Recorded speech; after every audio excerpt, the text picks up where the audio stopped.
Shalom Bapak Ibu Saudara-saudari yang terkasih dalam Kristus Yesus.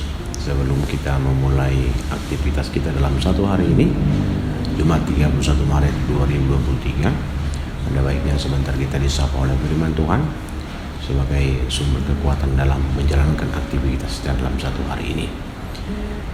Sebelum kita mendengar firman Tuhan, mari kita berdoa. Damai sejahtera daripada Allah Bapa, itulah yang melampaui segala akal dan pikiran manusia, di dalam Kristus Yesus Tuhan kita. Amin.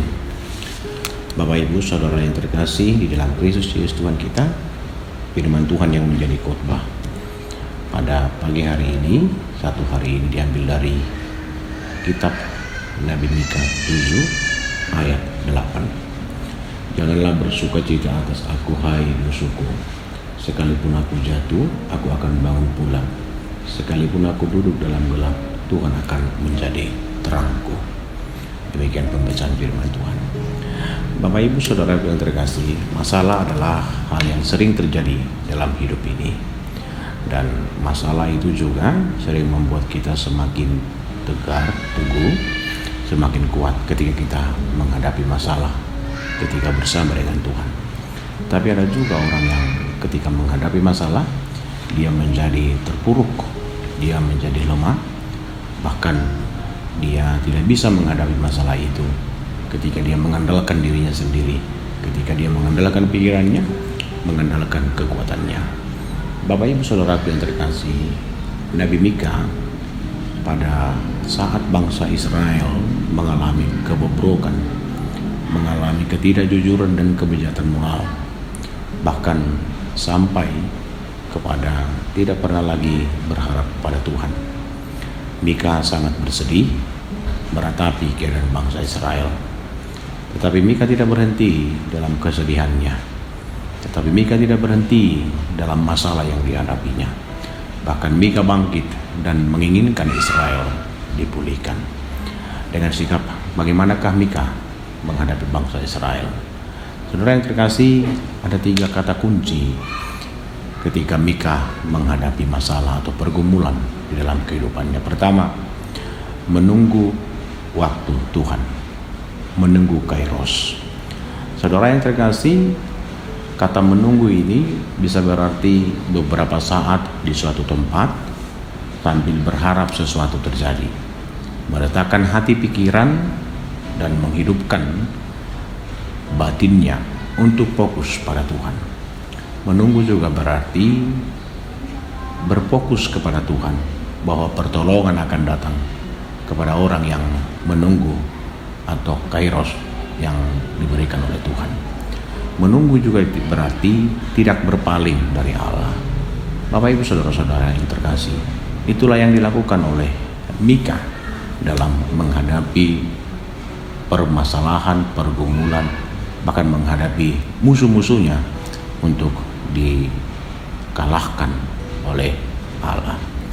Saudara yang terkasih, walaupun hal itu terjadi kepada bangsa Israel, sekalipun bangsa Israel jatuh, tapi Mika berharap bahwa bangsa Israel akan bangkit dan akan bangun dan akan duduk dalam terang, yang walaupun kegelapan masih berada dalam mereka, Tuhan akan menjadi penerang bagi mereka dalam menghadapi permasalahan, dalam menghadapi musuh yang mereka hadapi.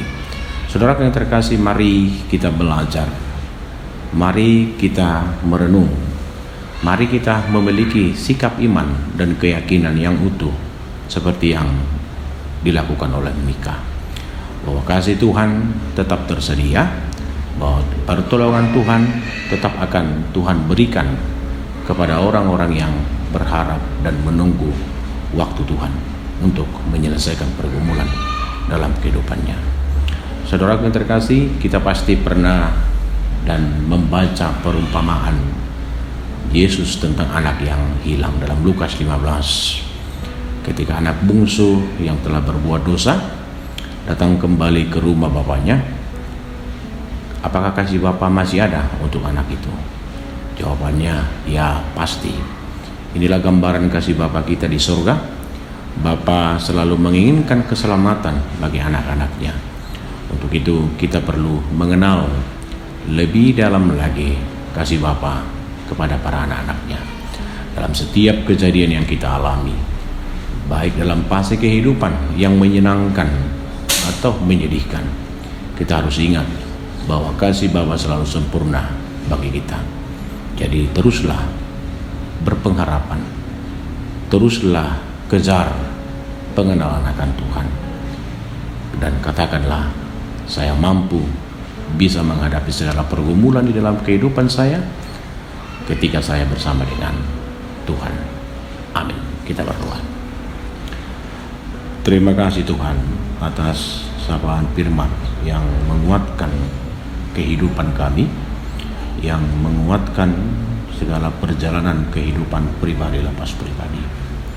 Engkau memberikan kepastian kepada orang-orang percaya bahwa setiap pertolongan Tuhan akan Tuhan berikan kepada orang-orang percaya di saat yang tepat, seturut dan sekehendak Tuhan di dalam kehidupan orang-orang percaya. Dan kami percaya Tuhan, ketika kami menyerahkan segala totalitas kehidupan kami hanya di dalam kasih penyertaan Tuhan. Terima kasih Allah Bapa Surgawi. Amin.